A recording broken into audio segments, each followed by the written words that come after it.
On va commencer, hein. Euh, Bonsoir à tous. Je vais essayer de parler comme ça. Est-ce que ça marche? Oui, ça a l'air de marcher. Bonsoir à tous. Merci d'être venus à cette conférence dont l'objectif est d'essayer de faire une petite synthèse sur ce qu'on peut actuellement proposer dans la prise en charge de l'obésité en mai 2023. Donc, c'est toute l'équipe qui est pluridisciplinaire de la clinique qui va vous proposer cette conférence qui devrait durer à peu près 1 heure. Et l'idée, c'est qu'elle soit interactive et donc que vous puissiez aussi poser des questions et qu'on essaie d'y répondre si on a la réponse. Donc, moi, je suis le docteur Chaleret-Murieux, je suis chirurgien digestif et plus particulièrement spécialisé en chirurgie de l'obésité, avec mon collègue, le docteur Damien Louis, qui est aussi chirurgien digestif. Vous allez entendre d'autres intervenants pendant cette conférence, notamment de Madame Warzé, qui est diététicienne et dans l'équipe de prise en charge, et puis Madame Croix-Toru, qui est psychologue émérite dans le service, voilà, qui interviendront à leur moment de parole. Deux petites consignes avant de commencer. La première, c'est de mettre vos portables en silencieux, parce que sinon ça risque d'interférer avec l'enregistrement de la conférence et les micros. Et après, la deuxième, c'est si vous êtes venu en voiture, vous avez toujours la possibilité de sonner à la borne en sortant pour qu'il vous ouvre sans avoir à payer le parking de la clinique. Alors, on va commencer comme ça. Et moi, je voulais d'abord en fait, faire une petite introduction pour situer le problème de l'obésité aujourd'hui, en 2023. En fait, ce qu'il faut savoir, c'est que l'obésité, ce n'est pas une fatalité. Depuis 1997, c'est...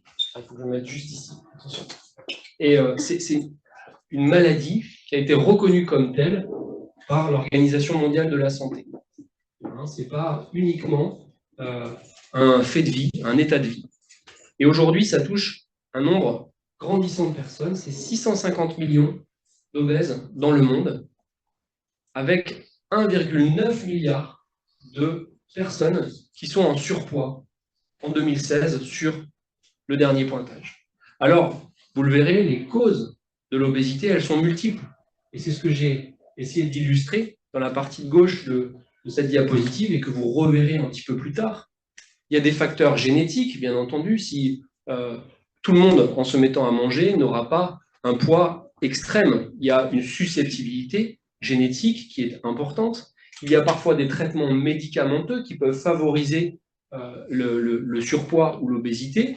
De temps en temps aussi des faits de vie, avec une immobilisation, une mobilité qui est réduite suite à des accidents, parfois des sportifs qui étaient très actifs, qui ne peuvent plus bouger, se mettre à prendre du poids de manière anormale, certains comportements alimentaires qui sont non adaptés, des facteurs environnementaux. On sait que l'obésité, elle augmente beaucoup avec le mode de vie, hein, avec l'occidentalisation du mode de vie, le fait de ne plus manger à table en société, le fait d'avoir une sédentarité, moins d'activité physique, des repas qui sont des repas qui sont élaborés par des industriels et plus préparés.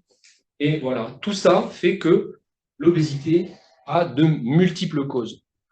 Mais en tout cas, ce qu'on regarde, ce dont on se rend compte, c'est que l'incidence, la prévalence, pardon, de l'obésité a tendance toujours à augmenter en France. Et vous voyez que ces chiffres qui sont rapportés par un laboratoire qui fait des enquêtes régulières retrouvent une augmentation régulière de la population en obésité, qui représente 17% des personnes en France, et l'obésité massive, qui représente 2% des patients en situation d'obésité. Vous voyez que quand on cumule les personnes qui sont en surpoids, en obésité et en obésité massive, on arrive quasiment à la moitié de la population française. Le problème, c'est que l'obésité, ce n'est pas uniquement un problème de normes sociales. Hein. Ce n'est pas juste une question de taille dans les sièges d'avion ou de ceinture de sécurité dans vos voitures. Le problème, c'est que l'obésité, plus elle est importante, plus elle va entraîner des complications. Et ces complications, elles vont après avoir un impact, comme je vous le montrerai sur la diapositive suivante, sur l'espérance de vie. Vous voyez ici les principales complications dans la population générale des Français. Et vous voyez à quel pourcentage ça touche les Français. Pour vous donner un exemple, vous voyez que l'hypertension artérielle est présente dans à peu près 20% de la population en France. Eh bien, quand on regarde le pourcentage de patients, de personnes que ça atteint en cas d'obésité massive, on arrive à 42%. Et donc, cette obésité entraîne des complications. Ces complications, vous voyez l'hypertension artérielle ici, mais il y a aussi les problèmes de cholestérol, les problèmes d'arthrose, les problèmes de diabète. Vous voyez que dans le diabète, on passe de 9% en population générale à 31% quand on est en situation de surpoids ou d'obésité, les problèmes d'apnée du sommeil et même les cancers qui sont favorisés par les hormones qui sont stockées dans le tissu adipeux ou les cancers en rapport avec le tractus digestif. Et en fait, tout ça, ça va entraîner au total une diminution de l'espérance de vie. Et je vous montre une étude scientifique qui a porté sur 3 millions de personnes à travers le monde. Et cette étude regardait le nombre d'années de vie perdues en fonction de l'indice de masse corporelle. L'indice de masse corporelle qui est l'évaluation la plus fine qu'on ait aujourd'hui du poids d'une personne. Et en fait, pour que ce soit un petit peu plus fin comme étude, ils ont examiné ça en fonction de l'âge à laquelle on avait le problème de poids. Donc ceux qui sont dans les barres blanches, c'est ceux qui ont entre 20 et 30 ans, 30 à 40 dans les barres un petit peu plus foncées, et jusqu'à 60-70 ans. Et en fait, on se rend compte que plus l'indice de masse corporelle augmente, tout en étant jeune, plus le nombre d'années de vie est diminué par rapport à la population générale.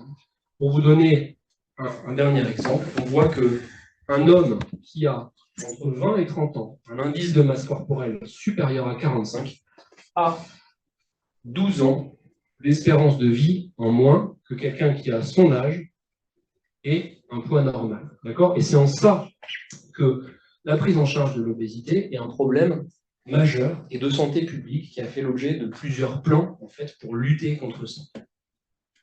Alors, vous avez compris les enjeux de cette conférence ce soir, c'est d'essayer de trouver une proposition de prise en charge adaptée qui va prendre en compte le parcours de chaque patient, ses faits de vie, son histoire propre, les causes en fait qui l'ont amené à cette situation, et puis ses aspirations. Tout le monde n'a pas vocation à avoir une intervention chirurgicale ou d'autres choses, mais tout ça avec l'arrière-pensée que l'obésité, c'est une maladie chronique, et donc il faut avoir une vision dans la durée de ce que est ce problème, cette maladie à l'heure actuelle. Donc, à cause multiple, va découler une prise en charge qui va être multiple et transversale, à la fois psychologique et ou psychiatrique, et c'est ce que va vous expliquer Mme Croix-Toru.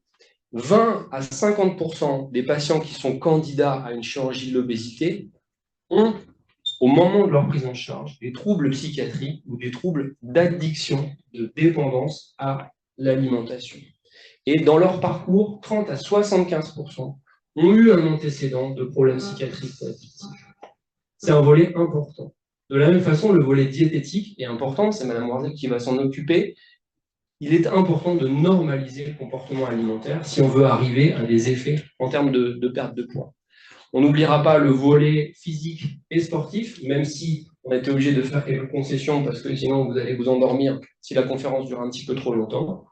On verra les possibilités de chirurgie de l'obésité, c'est le docteur Louis qui va s'en occuper, en recours, après un échec de prise en charge médicale. Et moi, je finirai cette conférence en vous expliquant les alternatives médicamenteuses qui sont en train de se développer dans les possibilités de prise en charge. Donc voilà, je vous rappelle le petit plan de la conférence de ce soir. Et sans attendre, je vais laisser la place à Mme Croix-Toru pour sa présentation.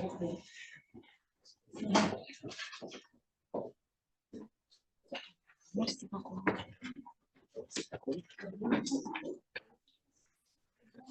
Mon nom c'est Elena Coadoro, je suis psychologue, voilà, je fais partie de cette équipe bariatrique.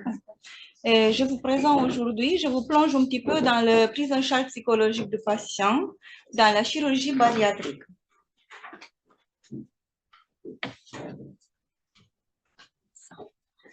Dans la dimension psychologique, on parle souvent de génétique dans l'obésité, tout comme le dérèglement hormonal, mais cela n'est pas que c'est pas explicable, c'est pas tout explicable par ça. Dans l'historique de prise en poids est toujours présente une dimension psychologique. Des facteurs psychologiques qui favorisent l'obésité. Ça peut être un environnement stressant, une séparation, le divorce des parents, un décès, une émigration, violence infantile, abus sexuels, stigmatisation vécue, troubles de conduite alimentaire.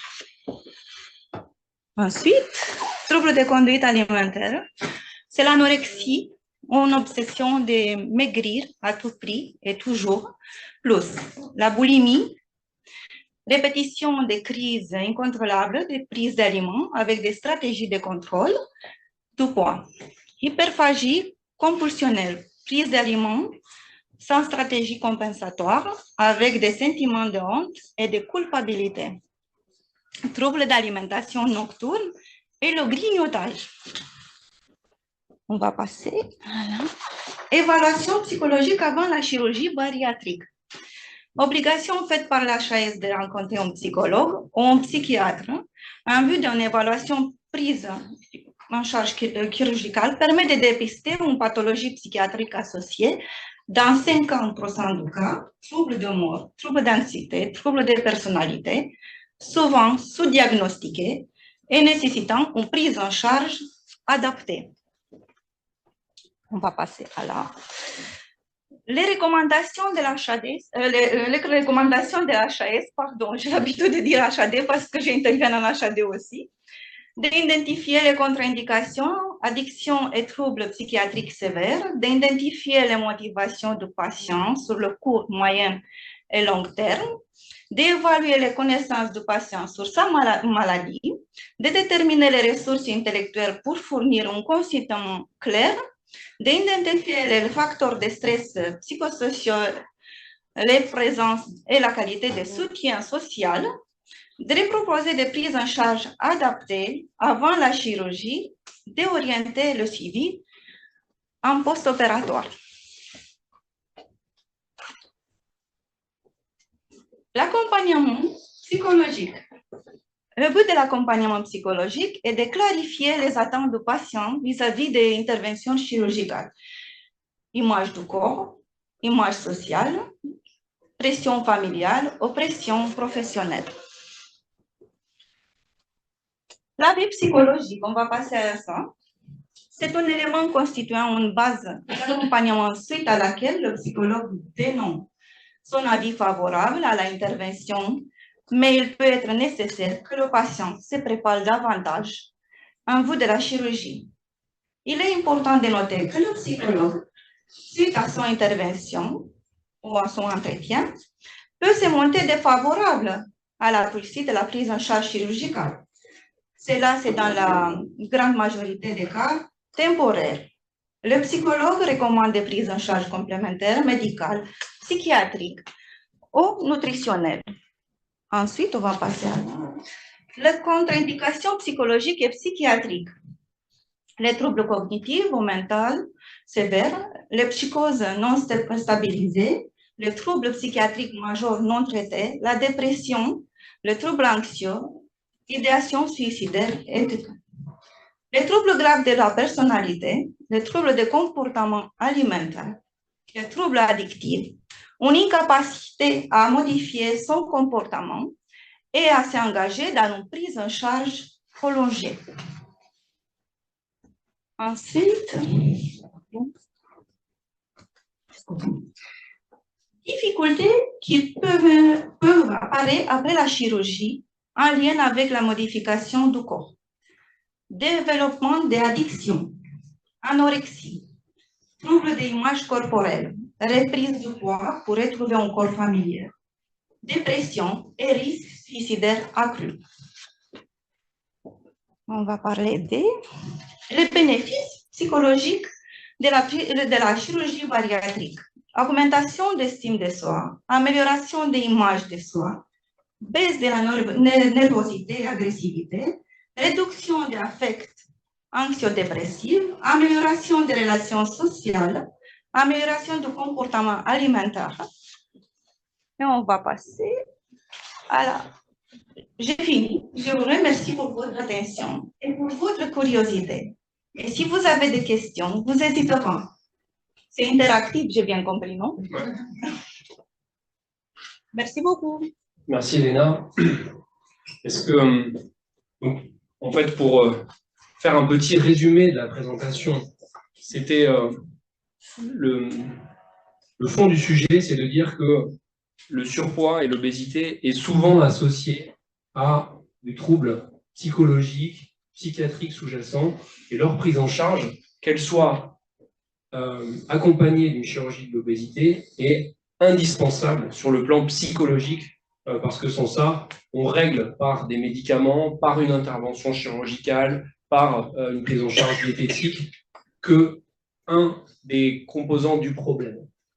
Et bien entendu, il faut le prendre en charge avant le geste qui est proposé, mais également accompagner un suivi, parce qu'on sait tous que la vie n'est pas un long fleuve tranquille, et même si les choses peuvent être stabilisées pendant une période, eh bien, il peut y avoir des faits de vie, une rupture, des choses, je ne sais pas quoi vous donner comme exemple, mais qui peuvent faire réapparaître ces troubles psychologiques et être à l'origine de la réapparition de troubles du comportement alimentaire. Est-ce que vous avez des questions par rapport à cette... En sachant qu'à la fin, on se reprendra un grand temps pour pouvoir discuter de tout ça. Si vous avez des questions, vous pouvez lever la main, je vous amène le micro.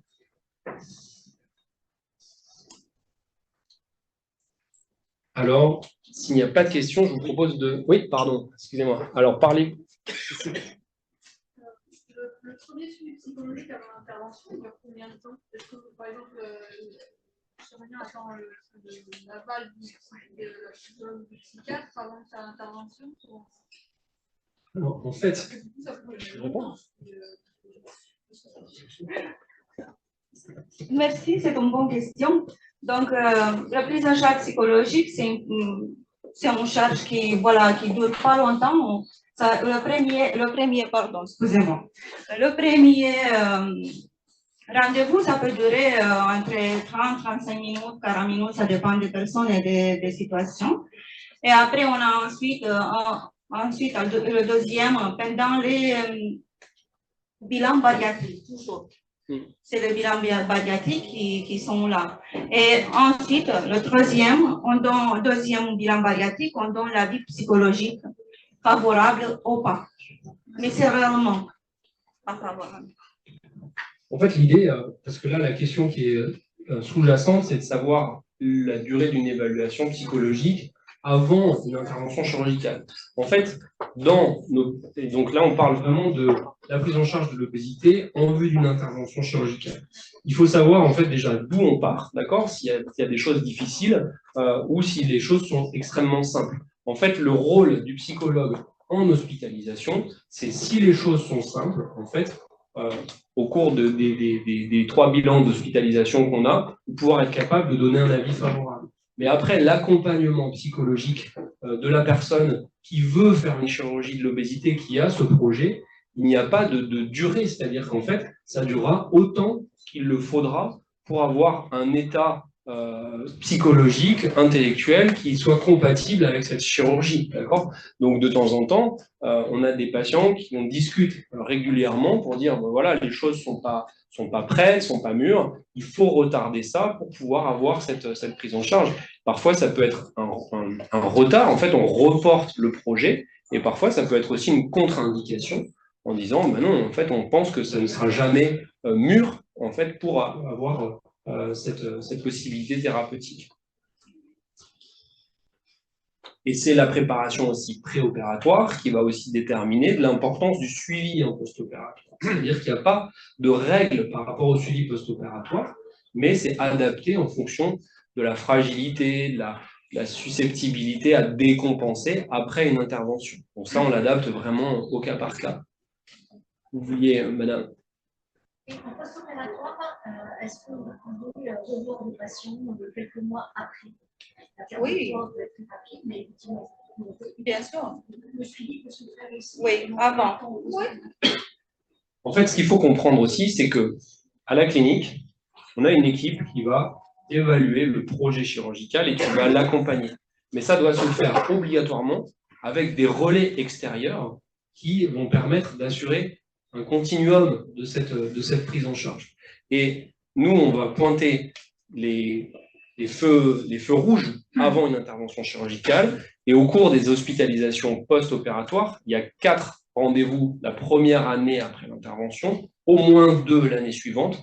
On va identifier les difficultés et en fonction de ces difficultés, on va pouvoir y ajouter du suivi psychologique et qui va être adapté. D'accord? Donc, je ne sais pas si j'ai répondu à votre question. Pour diriger les patients vers l'ambulatoire, Ah oui, complètement, complètement. En fait, l'idée, c'est de toute façon que quand il y a des difficultés, ça va durer longtemps. Donc, en fait, nous, après, on va, même d'un côté pratique, pour les patients, le département, il est quand même assez vaste, il y a beaucoup de kilomètres à faire. Ben, c'est hyper important pour nous d'avoir des relais de proximité pour que le patient puisse continuer à avoir cette prise en charge, c'est sûr. Mais après, il n'y a pas de, voilà, il n'y a pas de règles. Si Elena devait suivre tous les patients qu'on opère, en fait, elle n'aurait plus le temps de venir faire la conférence. Donc, c'est important d'avoir ces relais extérieurs. D'accord? C'est de la même façon que sur le plan diététique aussi. Hein. Donc, c'est important d'avoir ça, mais Aurélie va savoir mieux vous l'expliquer que moi.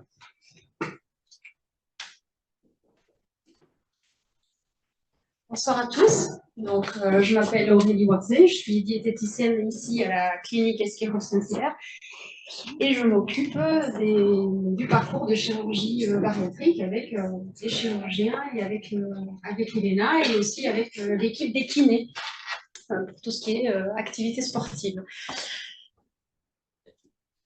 Voilà de quoi je vais vous parler. Donc de redéfinir, même si ça a déjà été fait en quelques mots, l'obésité.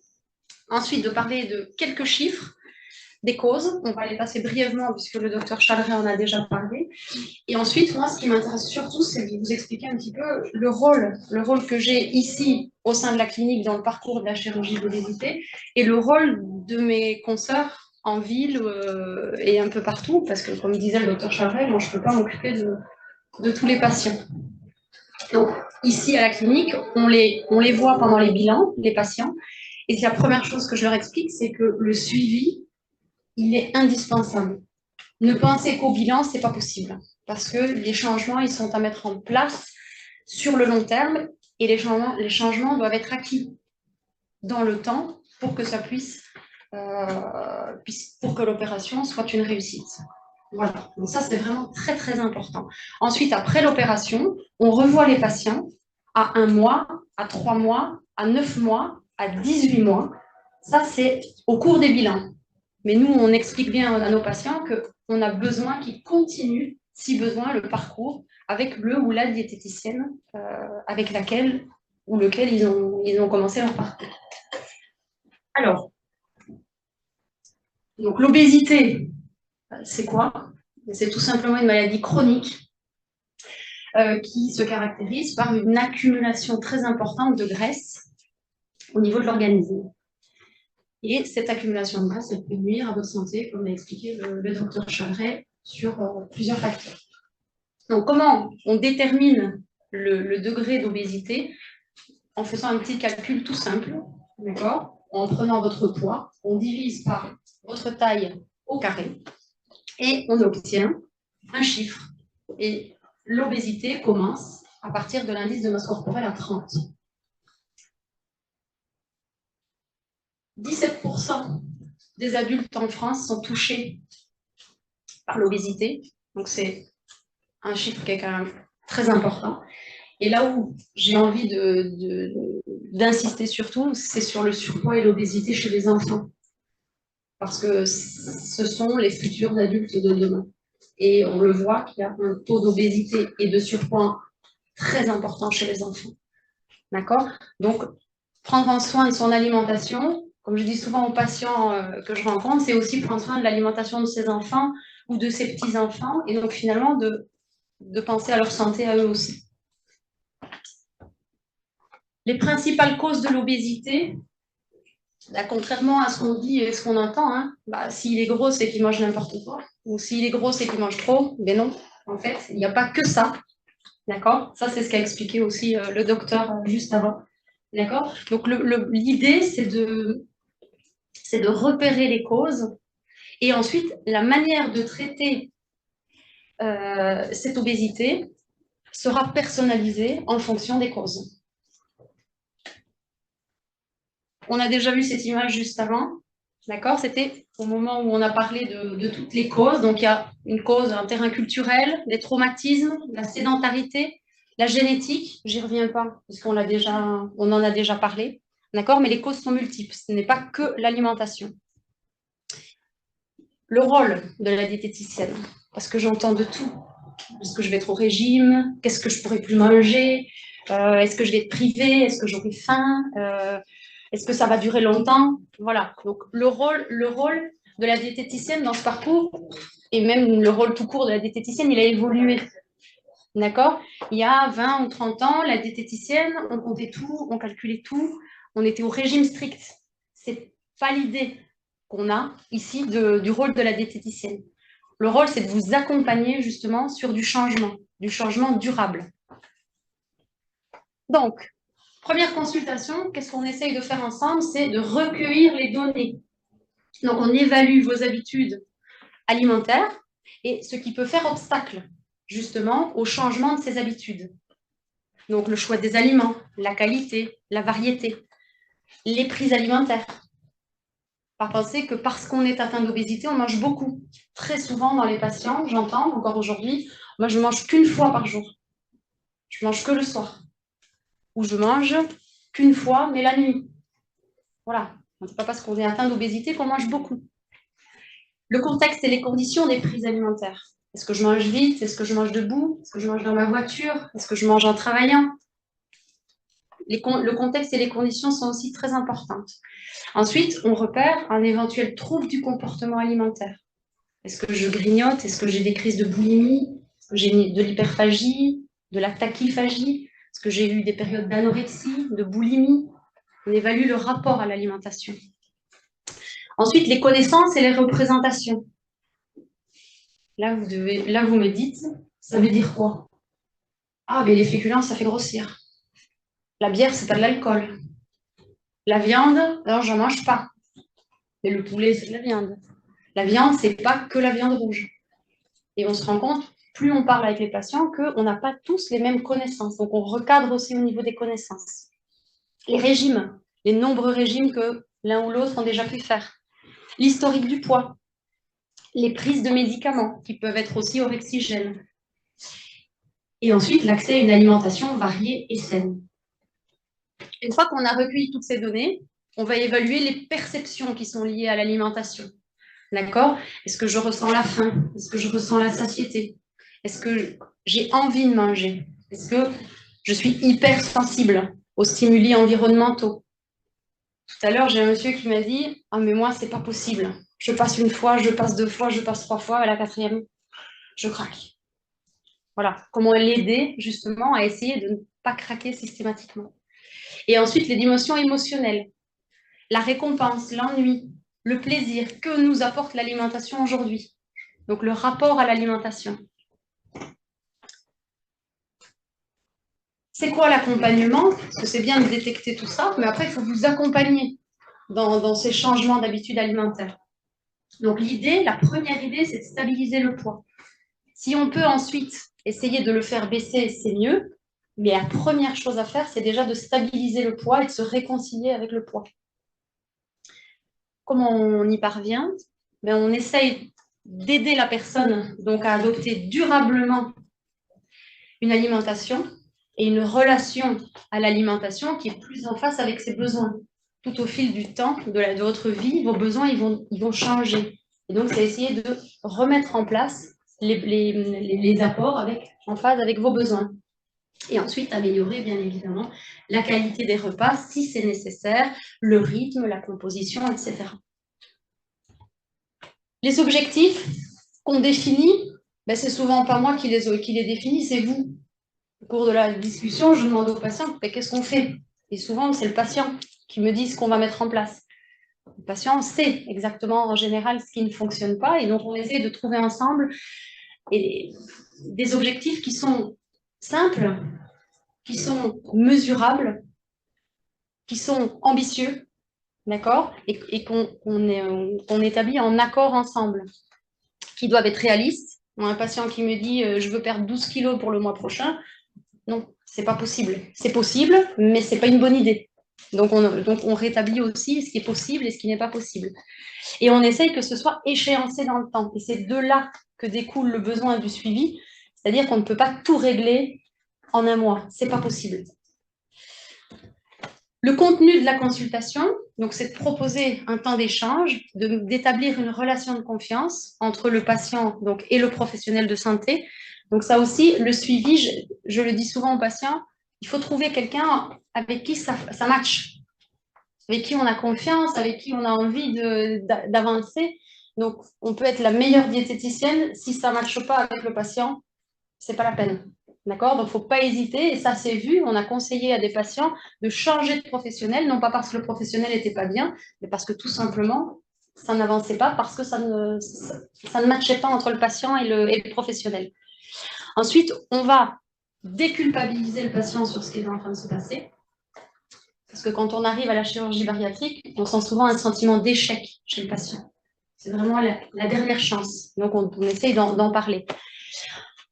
On adopte des conseils, on apporte des conseils et des connaissances, si c'est nécessaire, sur le choix des aliments notamment, et on essaye d'améliorer les sensations de faim et de satiété. Et on stoppe les régimes restrictifs. Pour le suivi, c'est quoi le suivi? Mais c'est des échanges. Qu'est-ce qui a fonctionné? Qu'est-ce qui n'a pas fonctionné? Qu'est-ce qui a fait obstacle à l'objectif qu'on s'était fixé? On essaye de revivre certaines situations et de trouver des solutions. Et ensuite, on encourage les patients. Et voilà. Merci. Voilà. Donc, super important, c'est vraiment le suivi avant. Alors, avant, les patients sont motivés parce qu'ils savent que s'il n'y a pas de suivi, il n'y a pas de compte-rendu. Et s'il n'y a pas de compte-rendu, il n'y a pas d'opération. Mais le plus important, c'est de faire passer aux patients le message que le suivi post-opératoire, il est primordial pour éviter une rechute. D'accord? Parce que, comme disait le docteur Chaleret, l'obésité, c'est une maladie chronique et que la vie, elle n'est pas toute lisse. Et quand on ne va pas bien, parfois, on peut retomber dans certains travers. Voilà, si vous avez des questions.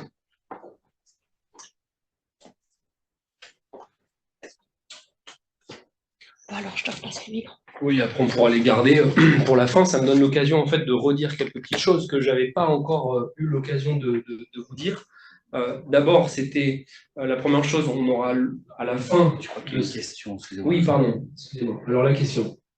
Il y a des personnes qui grossissent, qui ont mal à l'estomac, et où on leur met quelque chose dans l'estomac et ensuite ils maigrissent. Alors, effectivement, ça fait partie des possibilités de prise en charge, soit par des ballons, soit par des chirurgies, et ça va être l'occasion de la présentation du docteur Louis dans 3 minutes. Donc, c'est le teasing, vous allez voir que ça va arriver. Alors, juste, j'en profite tant que c'est la mi-temps, puisqu'on est à la mi-temps de la conférence, pour remercier les seniors qui vous permettent de suivre cette conférence. Remercier aussi nos partenaires qui sont là, vous pourrez aller les voir à la fin. Donc, le laboratoire Eticon qui propose une approche préventive, en fait, pour éviter d'arriver dans des situations qui sont redevables d'une intervention chirurgicale.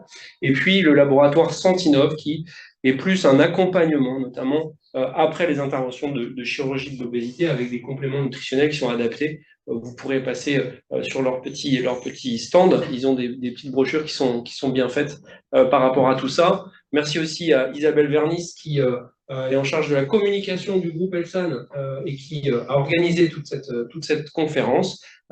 C'est du travail. Et puis, pour vous rappeler aussi qu'à la fin de la conférence, on aura l'occasion d'échanger sur tout ça, puisque nous aurons l'occasion de prendre un petit rafraîchissement dans cette ambiance lourde et orageuse. Voilà, Damien, peut-être si tu veux enchaîner, donc sur le volet qui est plus chirurgical, mais parce que nous, on est chirurgiens et que je vous expliquerai un petit peu pourquoi on parle souvent d'intervention chirurgicale, mais après, il faut avoir, et j'essaie de le répéter vraiment tout au long de cette conférence, la chirurgie n'est pas une fin en soi. La chirurgie, elle est réservée aux échecs de la prise en charge avant l'intervention, qui malheureusement est souvent le cas, mais ça doit rester vraiment une solution qui est réservée à ces échecs. Et avant ces solutions, il y a d'autres alternatives, on l'a dit, c'est la prise en charge pluridisciplinaire dont on parlait, diététique, psychologique, etc. Et il y a aussi d'autres possibilités, et je vois Samir qui est là, c'est aussi des possibilités de prise en charge en hospitalisation en fait, de ces grandes obésités qui se font dans ce qu'on appelle des SSR, des services de soins de suite et de réadaptation, qui sont dédiés en fait à la nutrition et qui permettent de prendre en charge en hospitalisation qui dure parfois 3 à 4 semaines, ou en hospitalisation de jour, en fait, où le patient revient régulièrement et qui permet d'avoir cette prise en charge musclée, en fait, des problèmes de poids. Mais peut-être on aura l'occasion d'en discuter tout à l'heure. Damien, up to you. Ismaël, bon, il parle beaucoup. Hein. Il dit toutes les choses, après, on n'a plus rien à dire. Alors, qui dit obésité, dit chirurgie, tout le monde en a entendu parler. Hein, tout le monde sait qu'il y a de la chirurgie qui se fait pour l'obésité. Première chose, je rappelle, comme il a déjà dit, que ça s'intègre dans une prise en charge pluridisciplinaire. Le chirurgien n'est pas tout seul à opérer les patients. La chirurgie seule ne fait pas maigrir. C'est le changement de comportement du patient. C'est pour ça qu'on vous a parlé d'abord de la psychologie, puis de la diététique, et qu'arrive enfin la chirurgie. La chirurgie vient donc après tout ça, après un échec. Mais maintenant, la question, c'est pour quel patient cette chirurgie? Alors, quelques chiffres déjà. La France est le 3e pays au monde en nombre d'interventions de chirurgie de l'obésité, derrière les États-Unis et le Brésil. Si on voulait rapporter le nombre d'interventions par rapport à la population, mais en fait, c'est la Belgique qui est le premier au monde.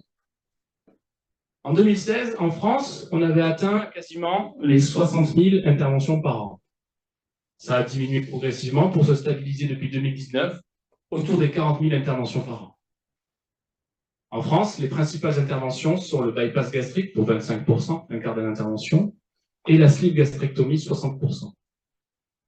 Il faut savoir que 80% des interventions chirurgie bariatrique concernent des femmes, avec une moyenne d'âge de 40 ans. Voici la courbe d'évolution de la chirurgie de l'obésité depuis 1997. On voit qu'on a une augmentation pour atteindre le maximum dans les années 2016, et puis là maintenant, depuis 2019 et la période Covid, ça se stabilise. On a donc atteint en 2016 plus de demi-million de personnes en France opérées d'obésité. À l'échelle mondiale, pour un ordre d'idée, en 2018, on avait quasiment atteint les 700 000 interventions dans l'année dans le monde. La répartition des opérations, on le voit, 55% la sleeve, 29% le bypass, l'équivalent de la France. On opère de la même manière dans le monde, finalement. Alors, on se pose la question de la chirurgie de l'obésité. On se dit, mais pourquoi on va réduire, travailler, faire quelque chose sur l'estomac pour des patients qui sont en surpoids? Eh bien, tout simplement parce que ça marche. Première chose, ça marche sur la perte de poids. On a fait une étude suédoise qui a comparé les patients obèses. Un groupe n'a jamais été opéré et un groupe opéré. On les a surveillés pendant plus de 15 ans, et voici les résultats sur la perte de poids. Le groupe contrôle est en haut, le poids reste stable au bout de 15 ans. Ils ne perdent pas de poids. Le groupe chirurgical, lui, va perdre du poids dès la première année. Ça, c'est 3 techniques opératoires différentes. Et on voit qu'avec le temps, le poids ne réatteint jamais le groupe contrôle. Il reste bas, quelles que soient les années. On est à plus de 15 ans. C'est ça l'objectif de la chirurgie. C'est de faire perdre du poids et que ça dure dans le temps.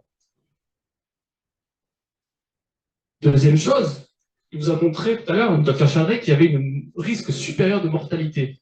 Donc, deuxième question, est-ce que l'opération va avoir un effet sur la mortalité? Donc, on a suivi ce même groupe de patients, et là, oui, on voit que progressivement, avec le temps, les deux courbes s'écartent. Les patients opérés meurent moins que les patients non opérés. C'est ça le bénéfice de la chirurgie. Alors maintenant, on va se poser la question, pour qui c'est indiqué l'opération? Est-ce qu'on opère tout le monde et c'est réglé? Ben non. Il y a des recommandations. La Haute Autorité de la Santé a déterminé les critères pour la chirurgie ou pas. Tous ces critères se basent sur la balance bénéfice-risque de l'intervention. D'abord, il faut être un patient adulte, entre 18 et 65 ans. Concernant l'indice de masse corporelle, il faut qu'il soit supérieur ou égal à 40 kg par mètre carré pour envisager la chirurgie.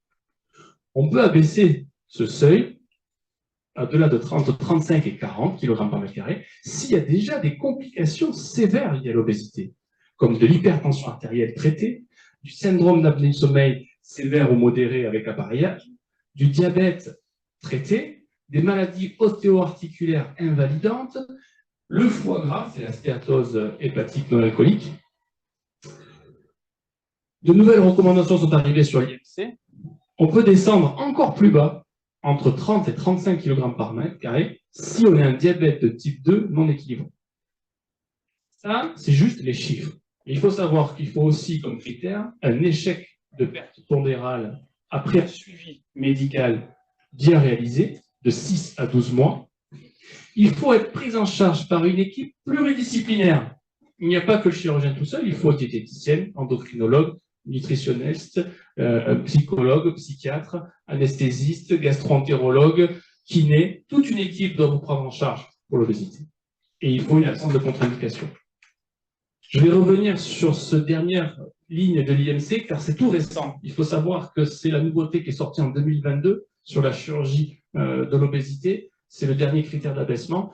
Et il précise très bien quel patient diabétique entre 30 et 35 d'IMC peut accéder à la chirurgie. Il faut qu'en fait, ces objectifs glycémiques, sa glycémie, ne soient pas contrôlés malgré un suivi médical, diabétologique, nutritionnel, activité physique. Pendant plus de 12 mois, on n'arrive toujours pas à améliorer la glycémie. Ils sont toujours déséquilibrés, on n'y arrive pas. Et bien ces patients-là, on peut leur proposer la chirurgie. Parce que la chirurgie a un effet sur le diabète.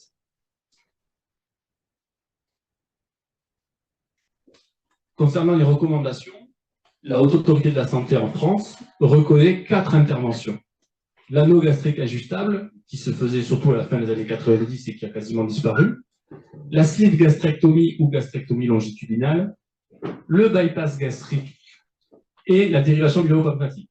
Vous avez vu que les 2 interventions les plus réalisées sont le bypass et la sleeve. C'est un rapport entre la complexité de l'opération et l'efficacité qui est le plus équilibré. Elle se situe entre les opérations. Toutes les opérations doivent se réaliser par la célioscopie, les petits trous et le gaz dans le ventre. Un mot sur les chirurgies. La sleeve gastrectomie. Le principe premier de la sleeve gastrectomie, c'est de réduire la taille de l'estomac pour déclencher la sensation de satiété précoce. Le volume de l'estomac va se situer autour de 150 ml. Comment ça marche la sleeve? Comme l'estomac est plus petit, on apporte moins d'aliments. On a moins faim parce qu'on a enlevé une partie de l'estomac qui stocke la gréline. L'estomac, une fois qu'il se remplit, se vide quand même plus vite, et cette vidange gastrique accélérée améliore également le diabète.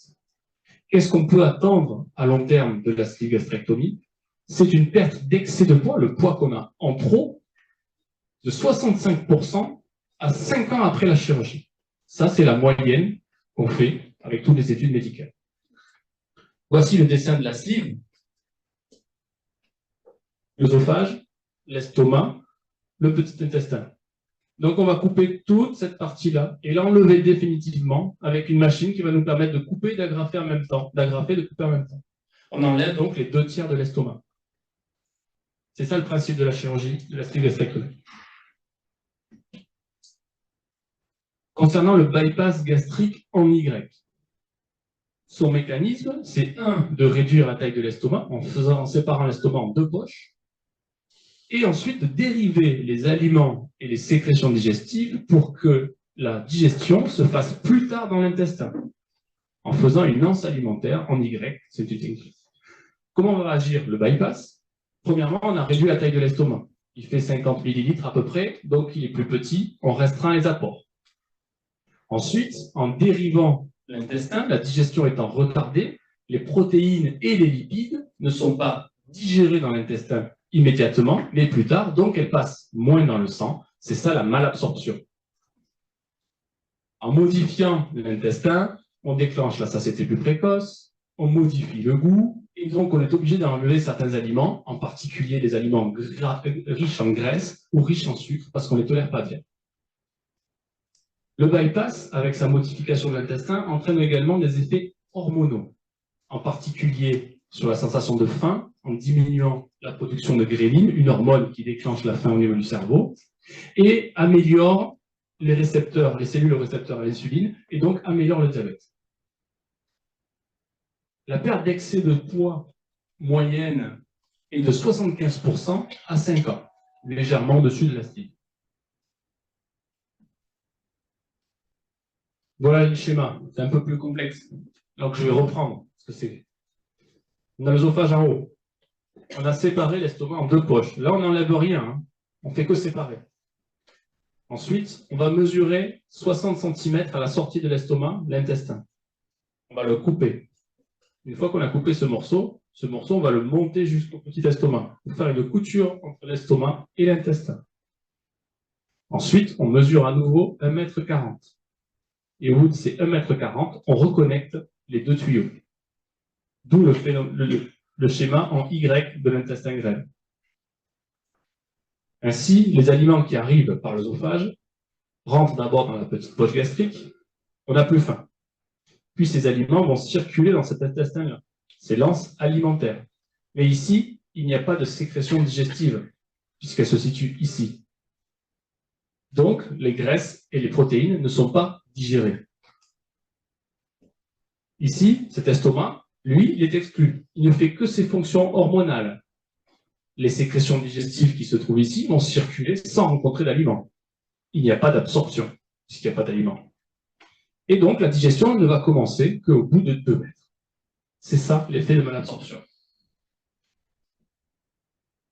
Il faut savoir que le tube digestif mesure entre 4 et 9 mètres en fonction de la morphologie des patients. Et on fait toujours la même technique pour tous les patients.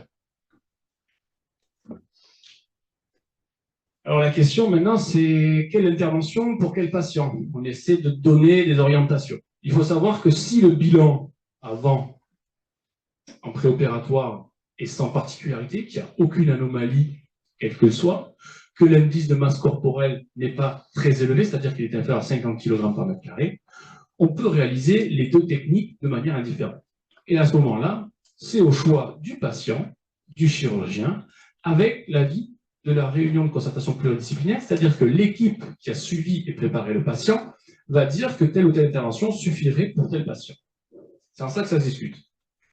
Là, c'est simple. Quand est-ce qu'on va s'orienter un peu plus vers une sleeve gastrectomie? Je vous ai parlé de l'IMC, les patients qui ont une obésité sévère, ce qu'on appelle les super obèses, au-delà de 50.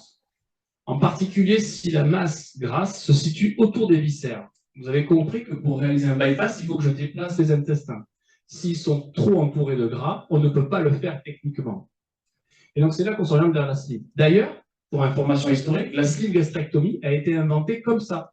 Parce qu'on ne pouvait pas faire de bypass à des patients trop obèses, a été mis en place au Canada la technique de la sleeve. Et on s'est rendu compte qu'elle fonctionnait et que certains patients n'avaient pas besoin de deuxième chirurgie. Et si après, ça ne suffit pas, parce qu'on est super obèse et qu'on n'arrive pas à descendre encore le poids, eh bien on peut faire une technique malabsorptive après la sleeve gastrectomie. Autre élément qui vont nous empêcher de faire un bypass, ce sont toutes les chirurgies, les antécédents de chirurgie abdominale. S'il y a des cicatrices dans le ventre qui empêchent de mobiliser les intestins, s'il y a des maladies inflammatoires et chroniques de l'intestin, s'il y a des polyposes, s'il y a une nécessité de suivi endoscopique, C'est-à-dire qu'après un bypass, on ne peut plus faire d'endoscopie de l'estomac et du duodénum, parce qu'on a séparé les deux parties. Donc, on ne peut plus surveiller. Certains traitements médicaux, qui sont pris au long cours par des gens, nécessitent une absorption digestive haute dans les premières anses intestinales. Donc là, on va plutôt favoriser le sleeve pour pouvoir continuer à avoir l'action des médicaments. Concernant le comportement alimentaire, certains patients sont ce qu'on appelle hyperphages. Hyperphages, c'est-à-dire que ce sont les gros mangeurs. Ils ne grignotent pas, ils font que 3 repas par jour. La diététicienne va me dire que c'est un patient qui mange énormément en quantité, qui n'a pas la sensation de satiété et qui peut manger beaucoup. Donc la seule chose à lui apporter, c'est la satiété. La sleeve suffit. Maintenant, qu'est-ce qui va nous orienter vers le bypass gastrique? Toutes les pathologies de type reflux gastro-œsophagien sévère, invalidant, des œsophagites, c'est-à-dire que l'œsophage est brûlé par l'acidité, ou déjà la muqueuse est en train de se transformer. Donc ces patients-là, on ne peut pas leur faire une sleeve qui favorise le reflux, mais plutôt un bypass. Il y a des échecs de la chirurgie de l'obésité. On a déjà été opéré, malheureusement, le poids reprend. S'il y a déjà eu une technique restrictive comme l'anneau ou la sleeve, l'étape d'après, c'est le bypass. Le diabète de type 2 est mieux diminué, voire en rémission, avec un bypass qu'avec une sleeve. Donc on va plutôt orienter vers un bypass. Et ensuite, je reviens sur le comportement alimentaire. Les patients qui mangent de toutes petites quantités mais qui grignotent, la sleeve ne marchera pas. Le bypass aura un meilleur effet. C'est pas qu'ils doivent continuer de grignoter, c'est pas ça.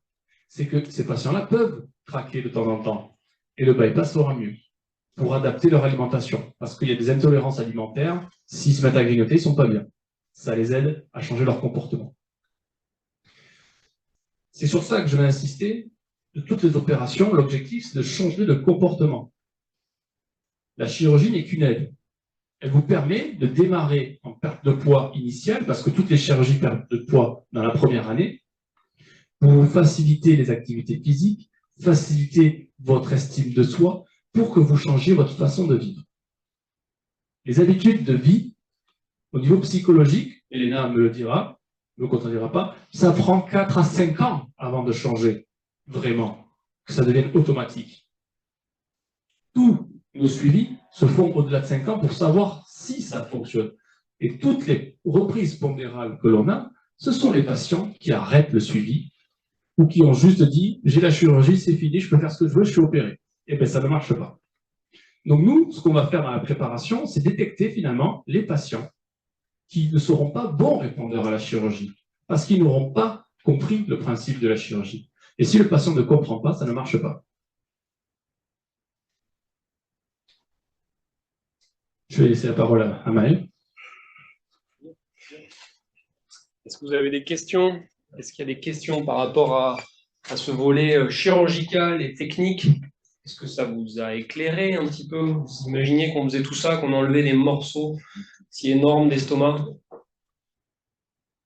Après, ça devient quand même des chirurgies qui sont assez fréquentes, hein, puisque, tu disais, il y a quasiment 2% de la population française qui a déjà eu une chirurgie de l'obésité. Donc, vous imaginez, dans cette salle, statistiquement, il y a au moins une personne qui est opérée.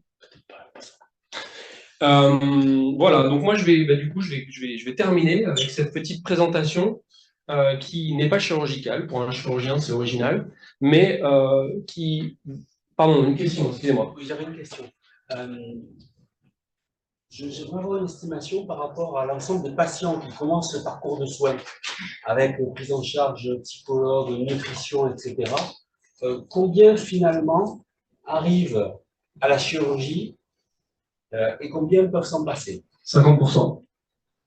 Non, mais je le sais parce que nous, on a des fichiers en fait, de patients qui viennent en consultation et je peux vous dire que c'est exactement la moitié des patients qui finissent par une intervention chirurgicale, qui sont au départ plus ou moins dans les indications et qui, au cours de leur parcours, soit vont se rendre compte que ce n'est pas la bonne solution, soit vont estimer qu'ils n'ont pas besoin de la chirurgie pour perdre du poids, soit parce que ils vont se faire opérer ailleurs ou qu'ils estiment que ce n'est pas une solution adaptée, mais c'est à peu près ça, 50%. Ouais, c'est ce que je vais. Donc, un petit peu de médicaments maintenant, parce que c'est vrai que si je veux me couper l'herbe sous le pied, je pourrais dire que c'est quand même incroyable de faire une intervention chirurgicale pour traiter quelque chose qu'on n'arrête pas de vous dire depuis le début, comme étant d'origine comportementale, avec des soucis diététiques, psychologiques, une sédentarité, d'accord? Mais n'empêche qu'aujourd'hui, on n'a pas encore trouvé d'alternative plus efficace, et surtout dans la durée, à une intervention chirurgicale. Les chiffres aujourd'hui, c'est 25% de perte de poids sur une sleeve. Vous pesez 150 kg, vous perdez 25% de votre poids, eh bien, vous arrivez à peu près 110 kg, quelque chose comme ça. 30% à peu près pour un bypass. D'accord? Donc c'est quand même une chirurgie qui est redoutable, une technique qui est redoutablement efficace, mais et surtout dans la durée. Mais en fait, si on pouvait s'en passer, clairement, ce serait mieux pour les patients qui souffrent de cette maladie. Et du coup, essayent de se développer de nombreux médicaments qui sont un petit peu des alternatives à des régimes. Mais avant, je voulais juste faire une petite digression sur les régimes, parce que c'est quelque chose qui me met hors de moi, surtout en cette période-là. Vous voyez, on est en mai, il va y avoir tous les magazines féminins qui vont commencer à sortir, avec la place des nouveaux régimes pour se faire le body summer, en fait, pour avoir le corps parfait pour cet été. Il y a des propositions multiples. Vous voyez Max Lesguy qui fait une émission spéciale dessus. Je suis même tombé, mais là on ne le voit pas parce que c'est amputé, sur le régime militaire. Le régime militaire, c'est un régime qui vous donne ce qu'il faut manger sur 3 jours et qui va vous faire le corps de rêve pour cet été. En fait, il y a des propositions multiples, mais je voulais vous donner les résultats scientifiques de ces régimes. C'est 94% de reprise de poids à 2 ans sur 2400 personnes qui ont suivi un régime. C'est 3 kilos de perte de poids en moyenne à 5 ans. Oups. Et c'est un risque supérieur d'évoluer vers l'obésité quand on fait des régimes plutôt qu'en n'en faisant pas. C'est quand même incroyable, surtout si au départ le poids était normal ou quasiment normal. Et du coup, je suis tombé sur un rapport de l'Agence nationale de sécurité sanitaire et de l'alimentation, l'acronyme est un peu compliqué, en 2010 déjà, qui pointait du doigt la dangerosité des régimes. Et c'est ce qu'on on essaye de dire souvent aux patients avec Aurélie, hein, tu n'arrêtes pas de le répéter, l'objectif, ce n'est pas de faire des régimes restrictifs, parce que finalement, vous voyez, la conclusion de ce rapport, c'est de dire qu'une des conséquences majeures et récurrentes des privations, exclusions pratiquées, quel que soit le régime, est paradoxalement la reprise de poids. Plus on fait de régime, plus on favorise la reprise pondérale, surtout s'il n'y a pas d'activité physique, qui constitue un facteur essentiel de stabilisation du poids. Voilà. Donc du coup, face à l'échec de ces régimes, se sont développées des alternatives médicamenteuses. Vous avez sans doute entendu parler de certains médicaments, et il y en a qui vont vous faire froid dans le dos. C'est le problème du Mediator, du Benfluorex et du scandale, ce Mediator qui avait été commercialisé de 1997 à 2009 et qui avait entraîné des complications cardiaques qui étaient massives, entraînant son retrait et les procès qui ont suivi. Finalement, après le Mediator, il n'y avait plus qu'un médicament qui était disponible sur le marché, c'était l'Orlistat, le Xenical. Depuis 1998, il est disponible. C'est quelque chose qui empêche, qui inhibe en fait l'activité d'une enzyme dans l'intestin qui brûle les graisses. Le problème, c'est que cette mauvaise digestion des graisses, elle est relativement peu efficace. On avait une perte de poids moyenne de 3 à 4 kg, ce qui fait que ce n'était pas suffisant pour être remboursé par la sécurité sociale, et en tout cas pour être recommandé. Depuis quelques mois, il y a des médicaments qui ont été testés dans le traitement du diabète de type 2, et dont on s'est rendu compte que ça entraînait une perte de poids chez une partie importante de patients. Ces médicaments, ce sont les analogues du GLP-1. Ces médicaments, en fait, je vais vous montrer leur efficacité, leur mode d'action, pardon. Ils ont été autorisés à la prescription depuis juin 2022 par la Haute Autorité de Santé, la HAS, et la Fédération Française de Nutrition. Et c'est des médicaments qui sont recommandés quand on est en échec de prise en charge bien conduite, donc c'est-à-dire qu'il faut qu'on ait essayé quelque chose avant, avec cette prise en charge dont on vous a parlé, qu'est-ce que c'est être en échec? C'est d'avoir perdu moins de 5% de son poids de départ. Vous êtes à 100 kg, vous n'avez pas réussi à perdre plus de 5 kg, vous êtes considéré comme en échec si au bout de 6 mois, vous n'avez pas atteint cette perte de poids. Et puis voilà, il faut qu'il y ait une implication comportementale sur le comportement alimentaire et une implication du patient dans le projet de soins. Ça peut être parfois prescrit d'emblée si on sait que l'obésité, elle va impacter sur l'autonomie des patients ou elle entraîne des complications. Comment ça marche?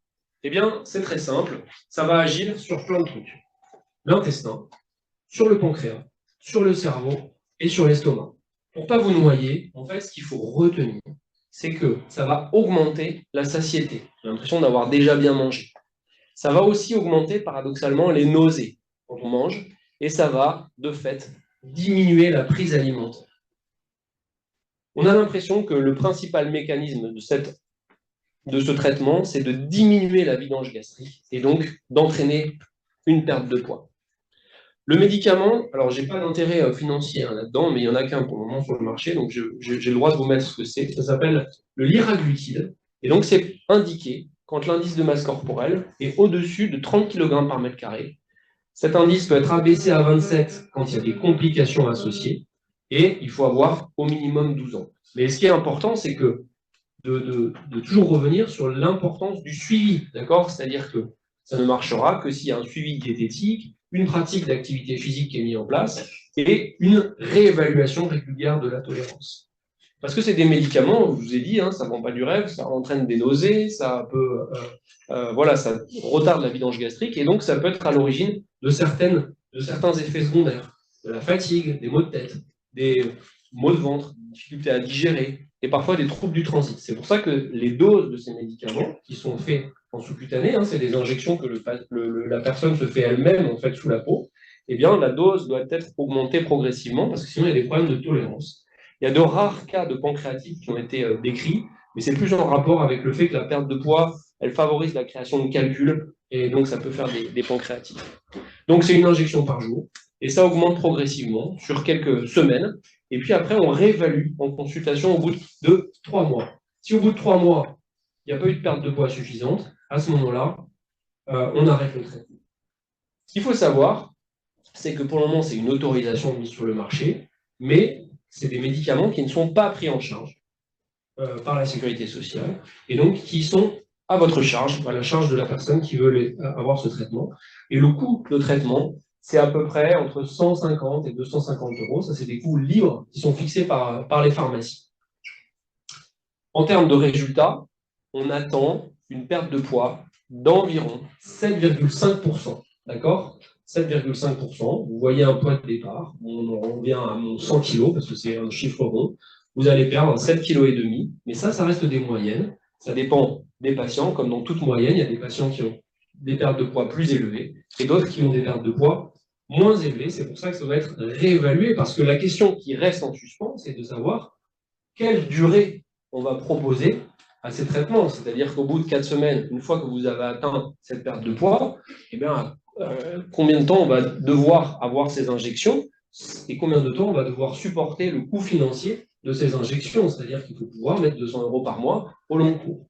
Et donc, c'est vrai qu'il y a des études qui sont en train d'être réalisées pour savoir si les résultats se maintiennent dans le temps et si ça justifie un remboursement par la sécurité sociale.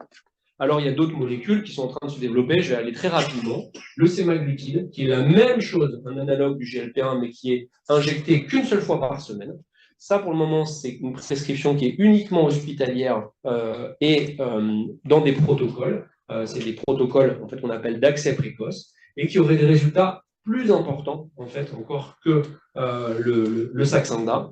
Et puis l'Ozempic, qui est la même molécule également, mais ça qui est déjà connu dans le traitement du diabète, mais qui est un petit peu moins dosé, et donc avec des résultats moins importants.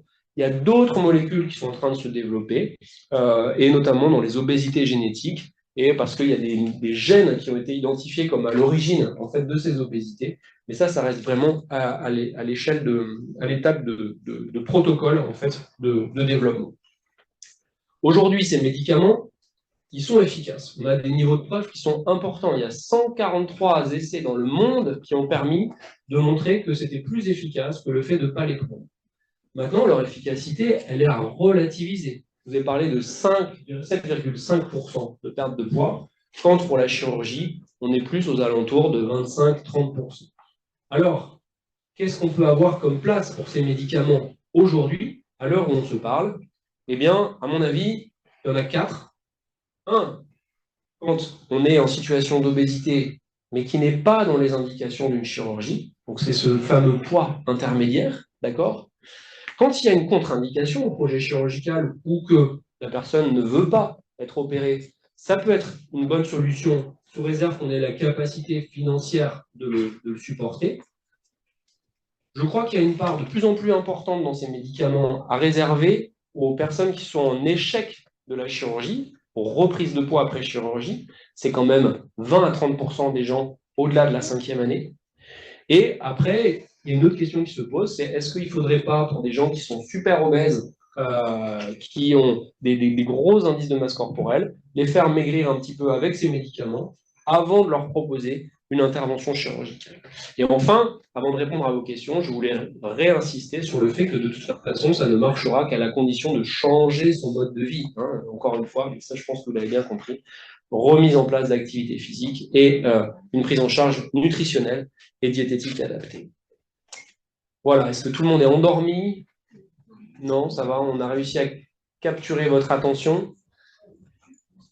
Alors, est-ce que on peut répondre à vos questions peut-être? Ils sont encore là, hein, diététiciens, psychologues, si vous avez des questions à leur soumettre, ils ne sont pas partis. Hein.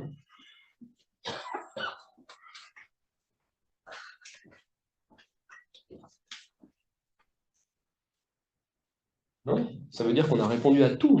Il y a une question là. Bon, moi, je suis handicapé, vous pouvez voir, hein, et j'ai du ventre. Hein.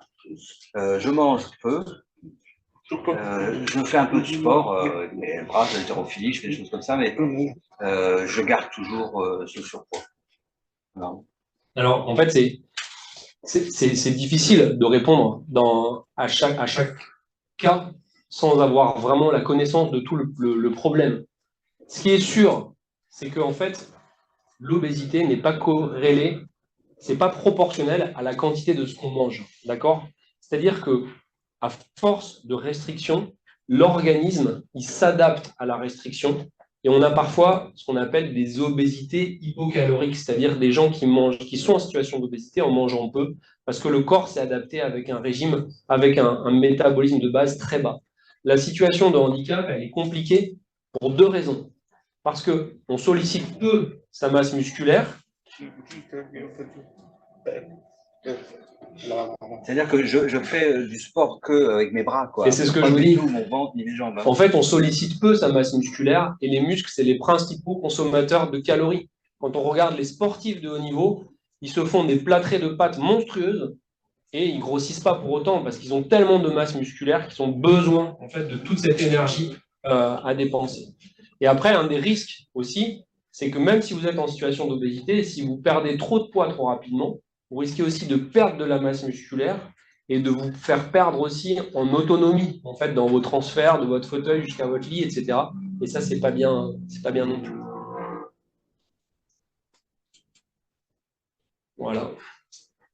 Samir, tu voulais ajouter un truc sur le volet Oui, je voulais savoir pour les patients qui sont suivis en externe. Parce qu'on sait maintenant que les prises en charge diététiques et psychologiques ne sont pas totalement prises en charge par la Sécu. Et nous, on voulait faire un lien, une passerelle avec toutes les institutions qui s'occupent de l'obésité, notamment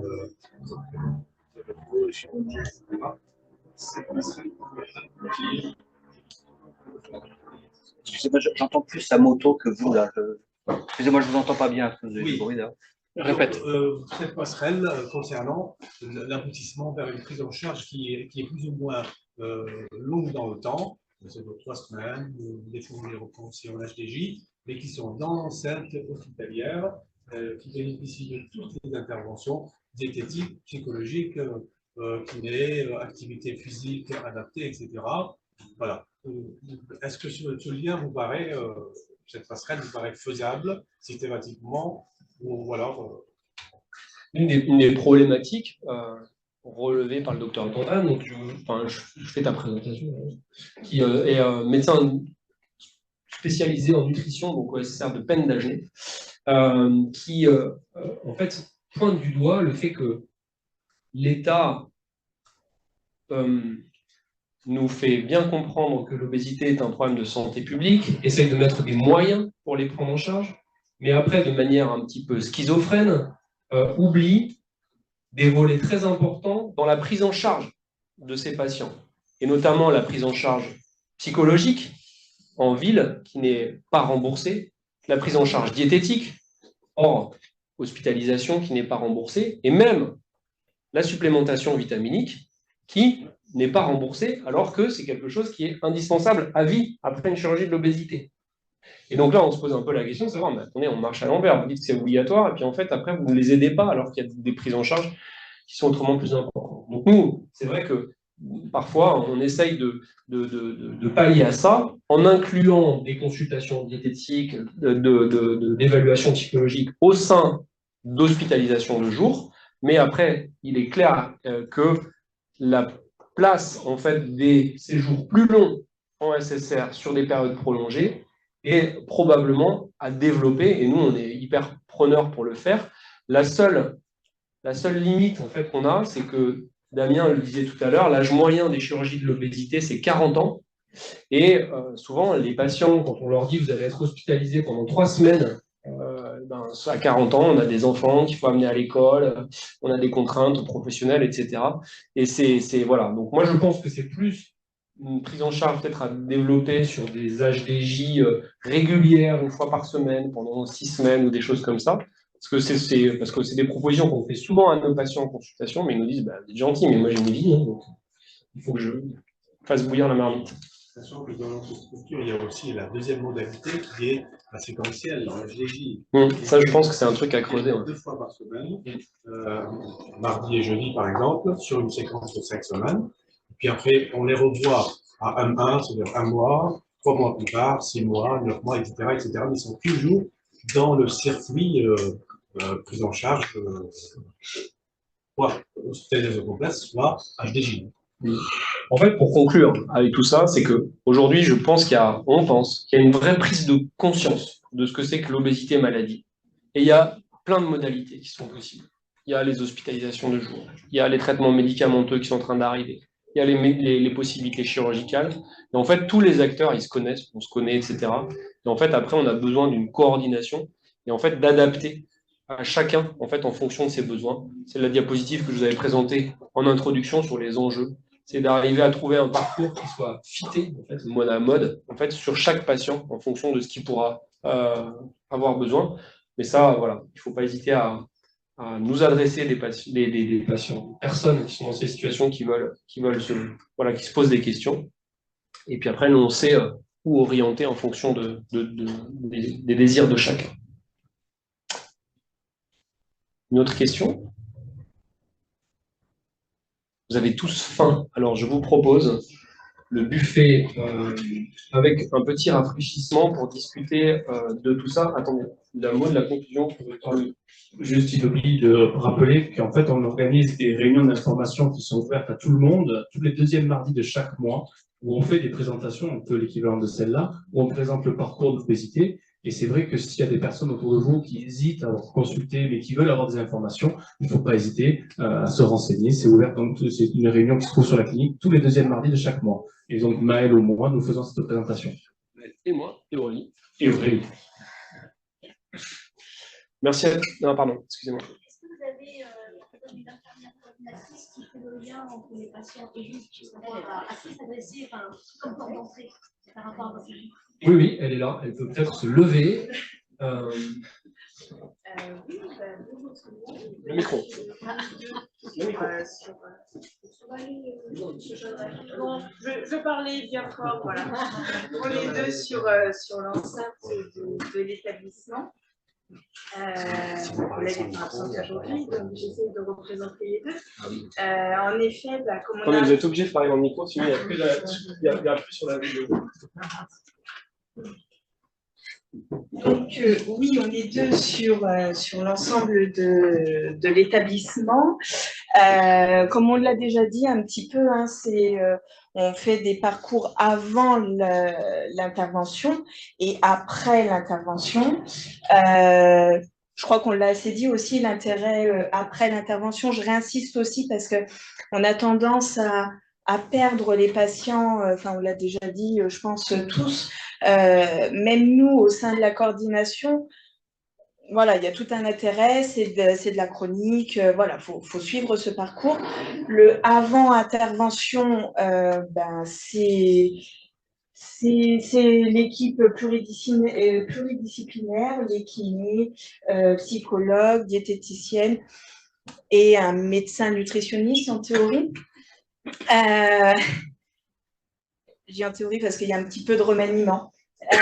Et après, il y a, donc ça c'est sur le premier bilan, ensuite il y a un autre bilan qui correspond plus au rendez-vous. Il y a des rendez-vous qui sont un petit peu obligatoires dans ce parcours, dû au fait aussi qu'on a vu sur les problèmes des pathologies qui peuvent induire sur l'obésité, par exemple sur la cardiologie, sur le digestif, parce qu'ensuite, avant d'être opéré, il va y avoir des examens.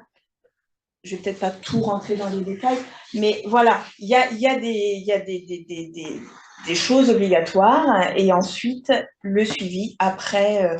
Alors, comme Aurélie l'avait déjà un peu évoqué, il y a à 3 mois, à 6 mois, au bout d'1 an, voilà, on vous suit. En fait, c'est un parcours de soins qui est adapté en fonction de chacun. C'est-à-dire que quelqu'un qui est dépendant du tabac, on va lui proposer une consultation de tabacologie. Quelqu'un qui va avoir besoin d'un rendez-vous avec un gynéco ou un endocrino dédié parce qu'on suspecte qu'il y a des soucis, il va avoir un parcours qui va être adapté. Et donc, heureusement qu'elles sont là, parce que sinon, le secrétaire exploserait, parce que c'est des parcours qui sont difficiles à coordonner. Le patient, finalement, quand il arrive en consultation, il a qu'à se laisser guider, et tout est fait par nos anges gardiens. Et comment est-ce qu'on peut vous contacter? Comme ça. Non, en fait, si vous voulez contacter la chirurgie, l'équipe, alors... Pour l'équipe qui a été opérée, ouais. Alors en fait, nous, sur Doctolib, en fait, vous avez des prises de rendez-vous extrêmement faciles. Sinon, après, par notre secrétariat, vous allez sur le site d'Elsan, et après, on a un site aussi du cabinet de chirurgie digestive. Vous avez des liens hypertextes qui peuvent vous renvoyer à notre cabinet. Donc, il n'y a pas de... Vous tapez notre nom, vous tomberez rapidement sur nous. J'ai juste une question. Est-ce que tout à l'heure, vous avez pris un chiffre pour les enfants et vous ne suivez que les adultes sur un principe, il n'y a pas de possibilité de... La prise en charge chirurgicale des enfants, pas chirurgicale. Alors, en fait, la prise en charge de l'obésité des enfants, elle peut être faite partout. Mais après, la chirurgie doit se faire dans des centres qui ont un service de pédiatrie spécifique de nutrition pédiatrique, d'accord? Et ça représente très très peu d'enfants en fait qui sont suivis qui accèdent à un parcours potentiellement chirurgical. Donc, ça se fait en général sur les CHU. Elle s'en occupe. Elle est dans le réseau. Et après, il y a aussi le réseau REPAN. Si vous connaissez ce réseau, c'est un réseau, c'est le réseau de l'obésité pédiatrique. Donc il faut contacter le pédiatre qui suit l'enfant et qui peut inclure en fonction de, c'est jusqu'à l'âge de 16 ans, les enfants peuvent avoir accès à 7 consultations psychologiques, diététiques et d'activité physique adaptée. Et il faut après que la diététicienne ou le psychologue soient référencés dans ce réseau. Donc ici, on le fait. Moi, je suis des enfants dans le cadre de l'obésité pédiatrique, mais c'est en consultation externe. Et alors, il n'y a pas d'avance de frais à faire. Tout est pris en charge directement. Juste par rapport à ça, juste une précision. Alors, on n'est pas obligé que ce soit, il y a des médecins qui ne sont pas forcément pédiatres. Médecins généralistes. Il y a des médecins référents de médecins qui sont généralistes. Et après, pour avoir la liste, il faut appeler le réseau. Nous donnerons les noms des personnes disponibles autour de vous. Vous aurez plusieurs psychologues disponibles ou plusieurs diététiciennes ou médecins avec lesquels vous pourrez travailler. Oui. Je me pose une question sur la clinique. Vous avez une équipe qui s'occupe de la chirurgie réparatrice. Parce qu'il y a une grande perte de temps.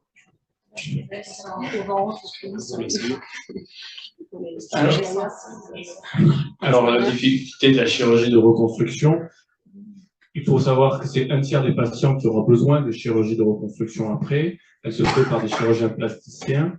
On a un chirurgien plasticien qui est arrivé depuis peu. Donc, c'est difficile pour nous d'avoir du recul pour savoir ici. Et surtout, pour l'instant, les accès, c'est une question qui n'est pas entièrement remboursée par la sécurité sociale. Il y a une part qui reste à charge.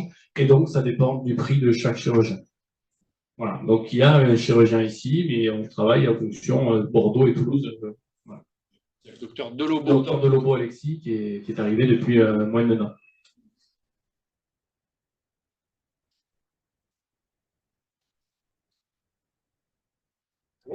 C'est bon? On va peut-être passer au buffet alors.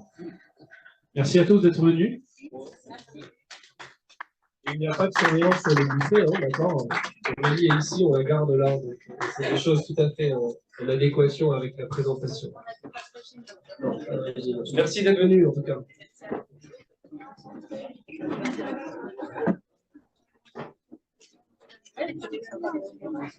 Ça vient fait par la caméra.